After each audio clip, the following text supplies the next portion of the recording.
everyone, so this is the very first of my videos in my how-to series that I'm going to be putting up on YouTube. Now, I thought of doing a how-to series because on my Instagram I found that there are a lot of people who are asking questions, and a lot of these questions were common among different musicians. So these sorts of questions included things like how to conquer nerves when performing on stage, how to improve finger technique and hand independence, how can I play faster, how can I play with better phrasing, all sorts of things. The list goes on. So not only that, but over the years I found that there are a lot of obstacles and challenges that I faced as a musician, learning piano and violin and viola. Often it was that the problem was easy to identify, but it was coming up with a way to work on that problem that was the hard part. So hopefully I can provide you with some tools, tips and tricks that I've picked up along the way that might be able to help you along your musical journey and help overcome any challenges that you're facing at the moment. So in this particular video, I'm going to be focusing on how you can help improve your sight reading. This is a skill that personally I think is very important for all musicians, not just pianists. So I know in Australia, in the music examination system we have here, sight reading is often a component that's tested in the music exam. So for that reason, I thought I'd break up this video into two parts. Firstly, I want to give you my top 5 tips for how you can succeed in sight reading in an examination. And then secondly, I want to talk about how you can improve your sight reading over time, that is, in your day-to-day weekly practice. So first up, let's talk about exams and auditions and how you can ace playing an excerpt of music when you're seeing it for the very first time. These tips are basic, and if you're already doing them, then well done, that's great. If not, try and when you're next practicing your sight reading, incorporate them and see how you go and if they make a difference. So I'm going to give you a checklist of 5 things that you can look for and think about in those few moments that you look over the piece before you start playing. Firstly, check the clef. This may sound so basic and obvious, but so many times I've seen students fall down and lose marks in exams because they've been given a piece which has a tricky clef. Maybe in piano it's both hands playing treble clef or both hands playing bass clef, and they haven't noticed. They've just sort of gone into autopilot and played it how they think it usually would be played. Same if you're learning a different instrument, say cello, check that it's not written in tenor clef instead of the bass clef. It's an easy mistake to make, and if it happens, it can unfortunately lead to a lot of wrong notes and a fair deduction in your mark. Okay, step 2, check the key signature. Again, something that's very obvious but also very important. With some of my younger students, what I actually get them to do is scan through the piece and see if they can pick out any of the sharps or flats that they may need to think of later on. So for example, if the key is F major, then I get them to have a quick scan through and see if they can spot out any B flats, because it's easier to think of these things before you start playing than while you're in the motion of it and have so many other things to think about. If you've identified already whether the piece is full of B flats or whether there's just one that you've got to think about in that last line, it can make a huge difference. Okay, step 3, scan the music. Next, you're going to scan over the piece fairly quickly and have a look for 2 important things. Firstly, you're looking for anything out of the ordinary and unusual. So for example, are there any changes in clef? Are there any changes in key and different key signatures or time signatures that you have to take note of? Is there any hand crossing if you're a pianist? All these sorts of unusual things that might take you by surprise, just give it a scan over and check for beforehand, and they should stand out. Secondly, I want you to scan for any dynamics and expressive techniques that you might be able to easily put in. This doesn't mean that you have to put in every little staccato, crescendo and accent that you see. If you can do that, then fantastic, do it. But if not, just try and add in what you can. It will help raise your mark. Scan for things that are going to give you an overall sense of how the music should be played. So maybe there's the term dolce, which means sweetly, at the start of the piece, which is going to give you an indication that you're playing beautifully, creating a very sweet sound, rather than maybe playing really heavy and staccato. Essentially, the key to sight reading well is being able to prepare effectively, especially when you're a beginner. Okay, tip number 4 is go slow.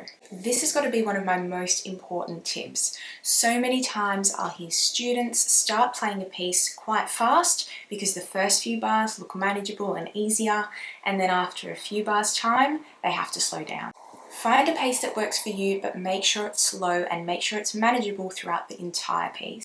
Of course, different music has different tempos that are indicated and different pieces are meant to be played at different speeds. So some pieces are meant to be played fast, but when you're sight reading a piece for the first time, it's often not expected that you're going to be playing it exactly up to speed. Unless of course you're a professional accompanist and you're accompanying, a big orchestra or choir, in which case you probably don't need this video. But it's certainly not expected in an exam that you're going to be playing the sight reading excerpt exactly up to speed as is intended. Examiners would much rather hear the piece played a little bit slower, but in time and with the correct notes as much as possible. Which brings me to my last point, tip number 5, maintain the tempo throughout the piece. So it's really important that you're picking a speed that's slow enough that you can maintain the tempo throughout. This is also important because you want to keep going with the piece as much as possible. I always tell my students to imagine that they're accompanying someone, maybe accompanying a violinist or a flautist, and that they have to stick to the tempo no matter what. That means that if you make a mistake, you don't go back and fix it. You just keep going on as best as you can. This is actually quite hard to do because we often train students to fix mistakes and go back and correct things that aren't quite right. In this case though, we're asking them to go on and play as if nothing has happened, because if you're an accompanist for a violinist or another musician, that's exactly what you have to do. You can't ask the other musician to just stop partway through and wait for you to go back and correct it.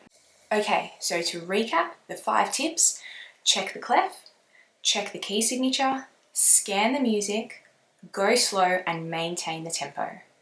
Okay, so now, how can you improve your sight reading over time? So say you've got an exam coming up or an audition coming up at the end of the year and you want to gradually improve your sight reading skills. Now this is something that I've personally done. So sight reading was never my strong point growing up. I found that I was quite good at memorizing pieces, but not so much at reading the notes. So I would often pull away from the music fairly quickly when learning new songs. Personally, I also find it much easier to sight read some types of pieces than others. So for example, I find pieces that have a lot of scales and arpeggios much easier to read than pieces that have quite thick, heavy, rich chords. So I'd much rather learn a Mozart or Beethoven by sight reading than a Rachmaninoff piece. So as with most things, basically the way to get better at sight reading, I found, is to practice it. Every time I started learning a new piece in my own repertoire, I'd start off as if I was in a sight reading exam. So I'd go through the 5 tips that I talked about before, I'd start slow and just go as slowly and carefully through the music as I could.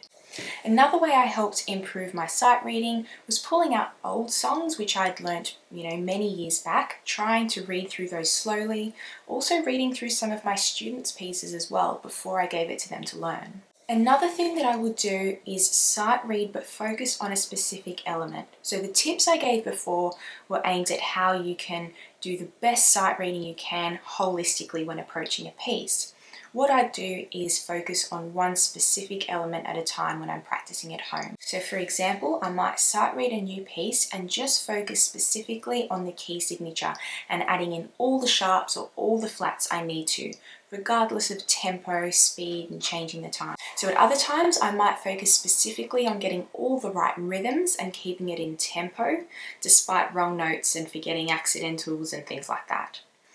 Other times I might focus specifically on just getting the correct notes and not worry so much about the rhythms. So really hone in on one specific element, work on that before putting it all together. And as I said, as with anything, practice is key. So do it as much as you can. Take 5 minutes in your practice session to just do a little bit of sight reading each day, and you'll find that gradually this improves as with anything else. If you use these tips in an exam or in your day-to-day practice, let me know how you find them. I'm really interested to hear because this is just my personal experience and things that I advise my students to do. If you have other tips that you find really helpful, let me know what they are and I'd definitely be keen to try them out myself. Hopefully this video has been helpful for you, and if you're going ahead for an exam or audition and are watching this video, then good luck.